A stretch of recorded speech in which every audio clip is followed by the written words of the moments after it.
In 1920, German engineers created Enigma, a cipher machine with 159 quintillion possible combinations that the Nazis believed was unbreakable.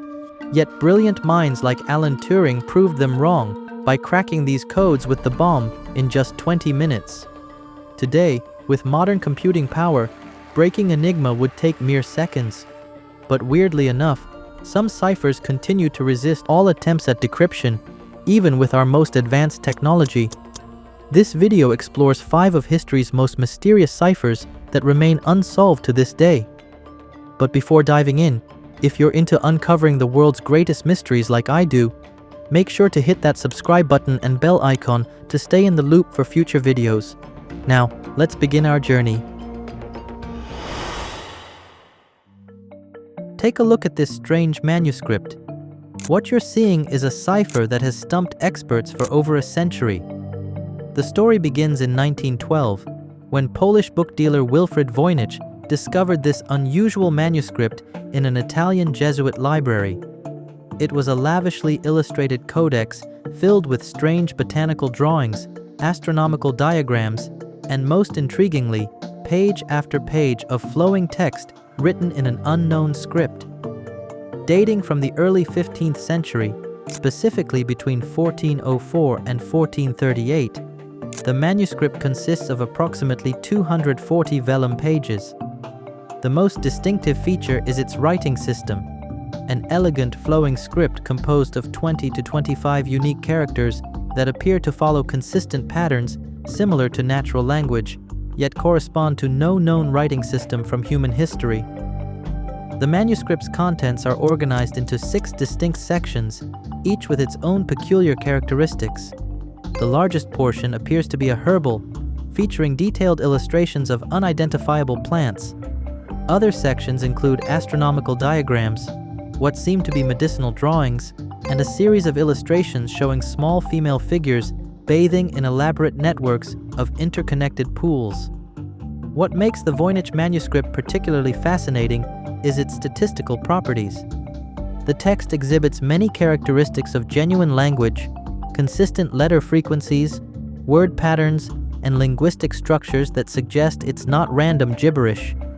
Yet it also displays unusual features that set it apart from any known natural language, such as an extraordinarily predictable character sequence pattern that gives it a much lower entropy than typical human languages.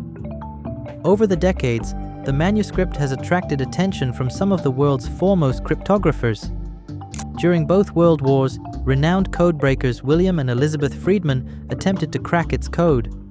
Even the NSA's top cryptanalysts tried their hand at deciphering it, going so far as to keep a copy in their internal library. But despite applying increasingly sophisticated computational techniques, from early IBM punch card machines to modern machine learning algorithms, the text has remained impenetrable. Theories about its nature abound.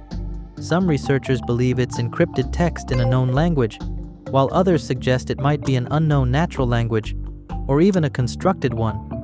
More skeptical scholars propose it could be an elaborate medieval hoax, though recent statistical analyses suggest the text's patterns would be remarkably sophisticated for a 15th century forgery.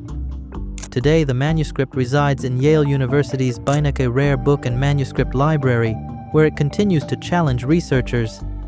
In 2024, multispectral imaging techniques uncovered a fascinating new dimension to the Voynich mystery. The scans revealed 3 previously invisible columns of letters on the manuscript's first page, 2 in Roman alphabet and 1 in the mysterious Voynich script. According to Lisa Fagan Davis, executive director of the Medieval Academy of America, these hidden alphabets appear to be decryption attempts by Johannes Marcus Marci, a Prague physician who owned the manuscript in the 1660s. While these newly discovered markings don't unlock the manuscript's code, they provide invaluable insights into early efforts to decipher it and add an intriguing chapter to its centuries-old story of attempted decryption. In the picturesque grounds of Shugborough Hall, Staffordshire, stands a monument that has confounded cryptographers and historians for over 2 centuries. At first glance, it appears deceptively simple, just 8 letters, OUOS, VAVV, flanked by the letters D and M. But this seemingly straightforward sequence has proven to be one of history's most enduring cryptographic mysteries.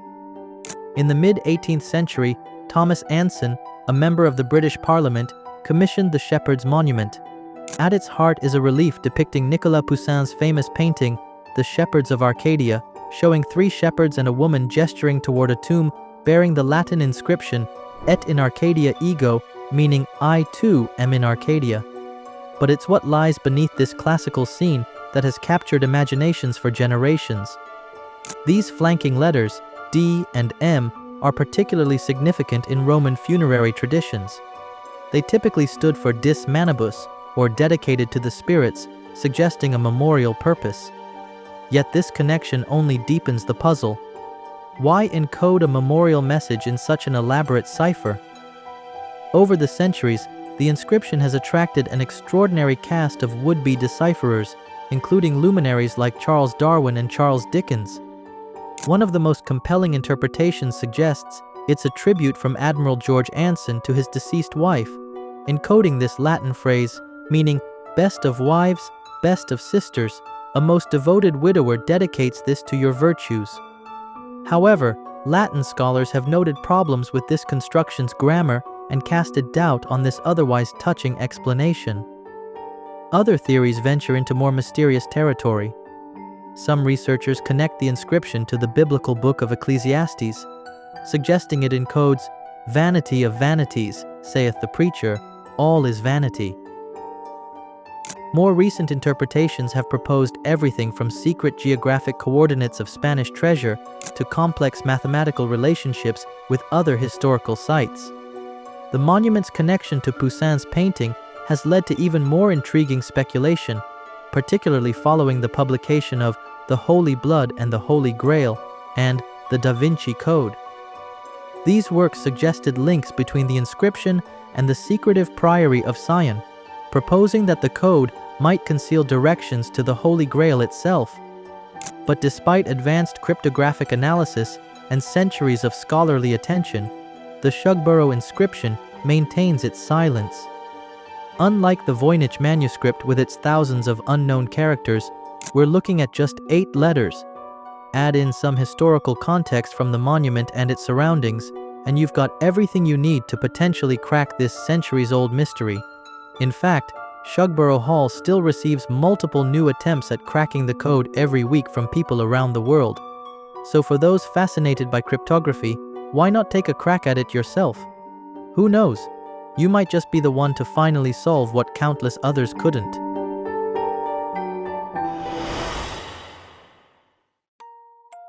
What would you do if a mysterious stranger handed you an iron box with strict instructions to wait a decade before opening it? This scenario could be hypothetical to most people, me included, but definitely not to this man. Robert Morris was the owner of Washington Hotel in Lynchburg, Virginia. In 1820, his establishment received an unusual guest, Thomas J. Beale, a commanding figure with jet-black eyes and a dark complexion that spoke of frontier adventures. For 2 winters, Beale was a regular presence at the Washington Hotel, disappearing each spring only to return with the frost. But his final departure in 1822 was different. Before disappearing forever, Beale entrusted Morris with a mysterious iron box and an unusual instruction: only unlock it if the owner didn't return within 10 years. When Morris finally opened the box in 1845, well beyond the promised decade, he discovered 3 encrypted documents coded in numbers. These sheets would become known as the Beale Ciphers, allegedly holding the key to a fortune worth $43 million in today's value. First appeared in a pamphlet published in 1885, the ciphertext consisted of seemingly endless sequences of numbers, but their significance was extraordinary. One would reveal the treasure's precise location, another detailed its contents, and the third listed the names of its rightful heirs. What makes this cipher particularly intriguing is that one of the 3 messages has actually been solved. The second ciphertext, comprising roughly 800 numbers, was successfully decrypted using an ingenious key, the United States Declaration of Independence, Each number in the sequence corresponded to a specific word in the declaration, with the first letter of each word forming the plaintext message. The decrypted text painted a vast treasure of over 2,900 pounds of gold and 5,100 pounds of silver, along with jewels, all buried 6 feet underground in Bedford County, Virginia.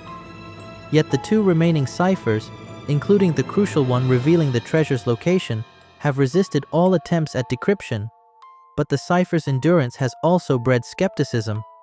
Statistical analyses have revealed peculiarities in the number patterns that some experts argue are inconsistent with legitimate encryption. The appearance of anachronistic words in Beale's letters, such as stampede and improvise, which were not recorded before the 1840s, has further fueled doubts about the story's authenticity. Yet ironically, these questions about legitimacy have done nothing to diminish the treasure's allure. If anything, the controversy has only intensified the hunt, driving seekers to remarkable extremes. Perhaps most notorious was the case of Stan Sinowski. This man spent over $70,000 deploying explosives and heavy machinery across Bedford County in a destructive quest that yielded nothing but debt. Even professionals weren't immune. A high-ranking editor sacrificed his career to the all-consuming pursuit of the ciphers. The desperation peaked in 1984 when Marilyn Parsons took a backhoe to local graves, convinced that cemetery headstones held cryptographic clues. Her unauthorized excavation earned her 2 months in Bedford County Jail. While modern efforts have become more structured, with annual workshops and online communities on Reddit and Facebook, Beale's remaining ciphers are still out of reach. And so, Beale's legendary treasure, whether filled with golden riches or simply empty promises, continues its 2-century vigil beneath Virginia soil. On a summer morning in 1948, a well-dressed man's body was found on Somerton Beach in Adelaide, Australia. On him, no identification, his clothing labels methodically removed. These clues all suggest a deliberate attempt to obscure his identity. While the public's focus was on the man's unknown identity, codebreakers were hooked by something else. During a more thorough investigation of the man's clothing a few months later, investigators discovered in a hidden pocket of his trousers a tightly rolled scrap of paper bearing 2 Persian words, Tamam Shud, meaning it is ended or it is finished. This fragment was traced to a rare edition of the Rubaiyat of Omar Khayyam, a collection of Persian poems. When the specific book was located in someone's car near the death scene, it revealed something far more cryptic than poetry. 5 lines of seemingly random capital letters, carefully inscribed in pencil. The second line appeared crossed out, with a small X marked above an O in the 4th line.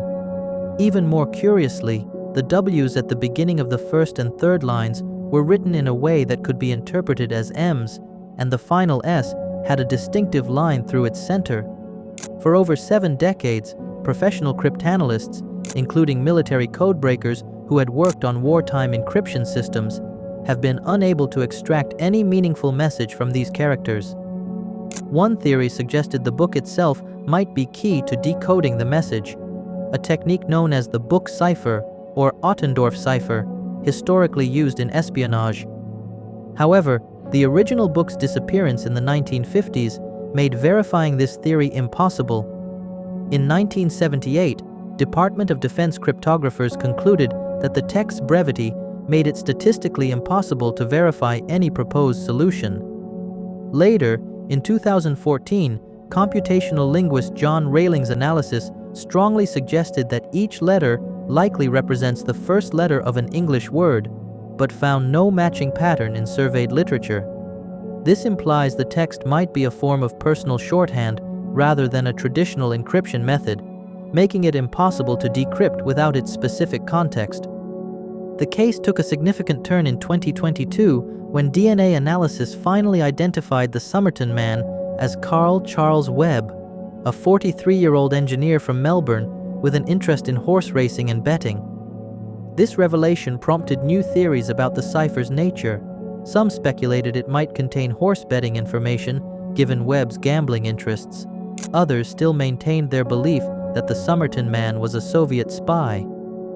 Besides the strange sequence of letters etched on a rare book of Persian poems and the fact labels had been removed from the man's clothes, there are two other reasons fueling this theory.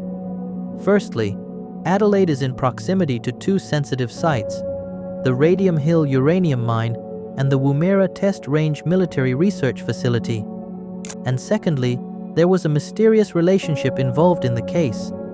Within the rare book's pages, investigators had also found a telephone number.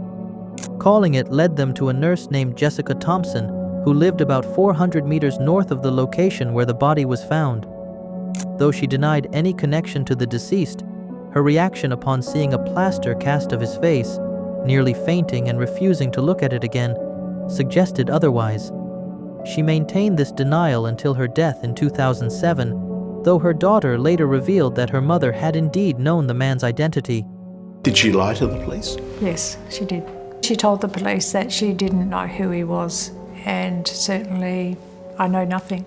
And yet she told you that she did. And she told me that it was a mystery that was only known to a level higher than the police force. She even disclosed that her mother could speak Russian fluently and may have been operating as a Russian spy. She certainly said once she was teaching English to newly arrived migrants, and at the time there'd been a small group coming from Russia into Australia, and as she said to me, "Oh, surprised that I could still quite understand Russian." She dropped that bombshell. Yeah, so when did you learn Russian? Well, that's for me to know. Further intrigue emerged through Thompson's son Robin, whose distinctive physical traits, specifically a rare ear formation and dental anomaly, matched those documented in the Somerton man's autopsy, raising questions about potential biological connections. So yeah, we might never know the truth about this case and the real meaning of these 5 lines, if they do contain one. The men and women of the Central Intelligence Agency, you remain the eyes and ears of the free world. You are the tripwire over which the totalitarian rule must stumble in their quest for global domination. At the heart of CIA headquarters, where America's most classified intelligence flows like an invisible river, stands a sculpture that has become the holy grail of cryptography, Kryptos. Rising 12 feet into the air, Kryptos' copper face was perforated with nearly 2,000 characters with hidden meaning. The year was 1988, as the CIA was looking to enhance its newly renovated headquarters with artwork that would reflect its mission. They commissioned an artist with no formal training in cryptography with the task. That artist is Jim Sanborn. To complete this project, Sanborn reached out and cooperated with Edward Scheit, a retiring CIA cryptographer who had chaired the agency's cryptographic center. Together, they crafted not just a piece of art, but a multi-layered enigma. Your journey begins at the west entrance, where 3 imposing granite and copperplate constructions stand sentinel. One of the slabs bears a compass rose, its arrows eternally pointing toward a lodestone or a naturally magnetized rock. Then, there are flat sheets of copper containing strings of Morse code interlaced with the stonework. Moving through the atrium and into the courtyard, you'll find a shallow pond flanked by 2 stark slabs of granite with no marking or code. Finally, you reach the iconic curved screen of copper, its surface perforated with hundreds of hand-punched letters rising from a trunk of petrified wood. This sculpture stands guard over a small fountain, while 2 weathered boulders rest nearby. Known as Kryptos, Greek for hidden, this S-shaped copper screen contains 4 encrypted messages with a total of 1,736 characters divided into 2 distinct sections. On the left side, hundreds of letters form the ciphertext with the secret message. And on the right side lies what cryptographers call a visionaire table, which is used to decode the cipher. Out of the 4 encrypted messages, 3 have been solved. The first speaks of illusion, or rather, eclusion, a deliberate misspelling that hints at deeper mysteries.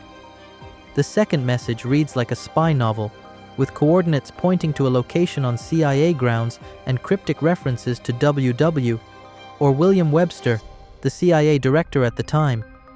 It speaks of something buried out there, though Sanborn later revealed that whatever was buried has long since been removed. The third passage recreates a moment of discovery, Howard Carter's first glimpse into Tutankhamun's tomb. The words paint a picture of trembling hands and flickering candlelight, of ancient secrets finally revealed. But Kryptos holds one more secret. This fourth segment, just 97 characters long, has withstood the combined efforts of the NSA, CIA, and thousands of amateur code breakers worldwide. Over the years, Sanborn has released tantalizing clues. We know that this phrase decodes to Berlin, this one becomes clock, this one over here translates to northeast, and that one means east. These breadcrumbs hint at a connection to Berlin's unique time display system, but the complete message remains elusive. But what makes Kryptos truly fascinating is that we know it can be solved.